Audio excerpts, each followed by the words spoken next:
by'amadini. Abantu mucukumbura Bibiliya muhere musome igitabo cyo kuvayo, icy'Abalewi, icyo guharura, gusubira mu byagezwe.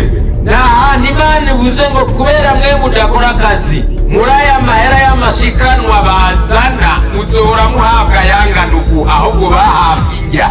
Yesu ashimwe. Siko mwese mwasoma impamvu rende babwiye ko n'uwinyegeza mu mushahara w'Abalewi atari byo. Reka ndabibabwire, baravuga ati mwege ico muzohora mukora ni ukwakira ibimazi bya bene wanyu, kuko kera wihana utanze ikimazi. Ariko kubera ata kandi kazi muzoba muriko murakora, mwebwe muzojya kwihema. Nikuvuga ngo muri ibyo bimazi batanga, muri ayo mashikanwa bazohora batanga, izovamwo ibyo kurya byanyu. Aha, ikibazo rero reka basi tubisandishe n'ibiriho muri kino gihe. Umuntu ari umupasiteri w'idini kanaka akaca avuga ati rero jewe bisabwa ko mpembwa, kandi muri Bibiliya 10 batanga haba harimo ibigori, haba harimo ibiharagi, hakabona abadandazi bazana amafaranga. Baronka injya nk'uko Abalewi bazitanga canke baronka amafaranga. Abisegiye bakora mu bwaragwa hari amahera nta yarasanzwe yarahari. Abo urebaza binyegeze ukazoba ngo unagasabune ukimvira iyo sabune gugu ibihumbi 200 ikorerwa i Nyanza, ikorerwa he? Ahubwo ni unamahera ku kwezi. Ni kuvuga ngo hari igihe umuntu yinyegeza ahantu akinyegeza.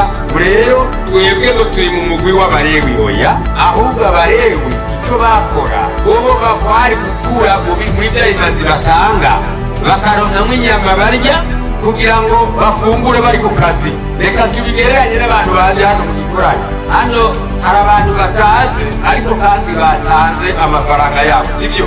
None ntimuriko muyafungurira ngaha.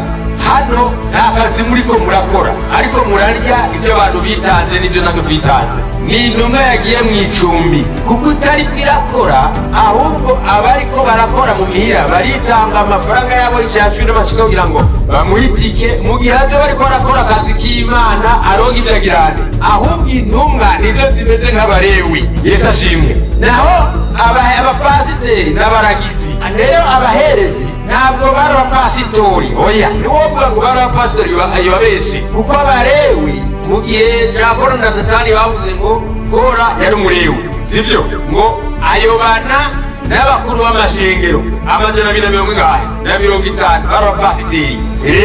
Kora yari umuhewi ariko ayobya n'abapasiteri. Abalewi nabo mu nzu ya Lewi, abapasiteri n'abatoranijwe kugira ngo baragire bakitwa bungere. Abo rero ugiye kubagereranya n'Abalewi, uwo muntu abagiye gufatanya ibumba n'icuma, kuko ntaho bifitaniye isano. Reka subire rero hejuru. Intumwa zakoze umurimo uzusome muri Bibiliya yose ntibigeze bahembwa n'ifaranga na rimwe. Intumwa icyo zakora ibyakozwe n'intumwa igice cya 20 umurongo wa 34. Pawulo yavuze ngo twajya ibyo tubiriye akuya, nta byo kurya by'umuntu n'umwe, uretse ko ibyo babahembye batanga intumwa mu gihe cy'intumwa byaba ibyo gufasha umurimo kugira ngo ba Pawulo batumwe mu banyamahanga n'abandi bagiye Yerusalemu baronke ifungurwa bafungura.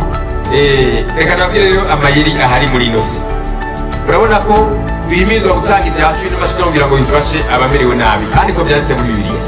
Matayo 25:34. Yesu abazotwara mu ijuru n'abafashije abamerewe nabi. Nugwete rwa mbere rw'Abakorino 13 umurongo wa mbere.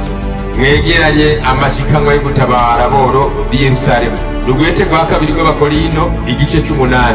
Mwegeranye ibyo gufasha aboro b'i Yerusalemu. Ni igice cya 4 uhereye ku murongo wa 32 ibyakozwe n'intumwa. Aho intumwa zagurisha amatongo kugira ngo abakenye bo muri bo babafashe. Ni igitabo cy'ibyakozwe n'intumwa 6 uhereye ku murongo wa mbere. Aho intumwa zavuga ngo nimutore muri mwebwe abantu bashimwa, abo bitwa abadiyakoni, kugira ngo bagaburire bene wabo. Yesu ashimwe. Turumvikana neza. Ni Zaburi 68 umurongo wa 5. Imana ingwirayo hera ni se w'imfubyi ishira mu ngo abatagira shingwe na nde na rugero. Noneho iyo mirongo uvuze ni yihere bishatse kuvuga ikirere. Abantu basigaye bakora amayeri, sinzi ko bayita yera, sinzi ko ayiro ntavyo.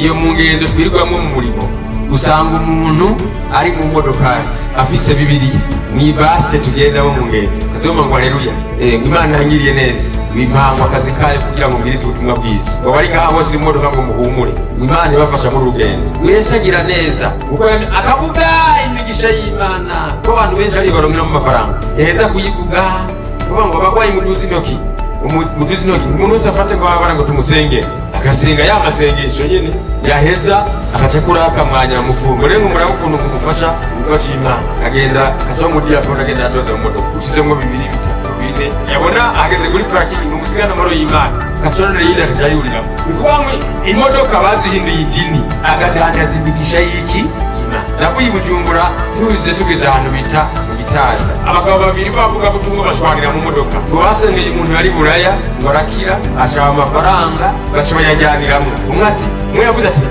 abari mu modoka ari para bacarubanza twawe iragize 6 ati twese iragize twahawe ati umugabo acambira ko afise amakene muhira yuko umugora kwaje ko namuhaye iragize birasabwe ko namurari izindi rakigira iri nirakiri nusu kugira ngo akene amakene agacansubiza ati cyane atabiragize turi nusu byose garaniraki zibiri ninusu weje yihitanira ngo kuba tugaburanye amafaranga bacigenda mu kabare wahitana abagore bose beza ngo cyagumana najyamana nabo umugore numva ran telefone ngo ngora ababasi ngo kuri ngo ngura ari 200 ngo mwana aragwaye ngo nawe ndamu telefone ngo telefone yacizima ngo rero duhuri hano nyene ngo nagomba ngoma amahera yanjye ngo nize namwisonzesheretse ngo je namaze iminsi ibiri ntajya kandi ngo wanze usanga natamye gusenga uce turagabura amahera ngo naya utayavaye mucenda ku polisi ubunye abagatemu byageze uruko ngo twasengeye umuntu ngo yari hanze ukwera cyakira kucibirabi sandatu turayivuga byose modoka kandi kimuntu yababwiye ko uzora musengera umuntu aca bamahera urazi iminsi ngo twisonzeshe ni kuvuga ngo abantu biki gihe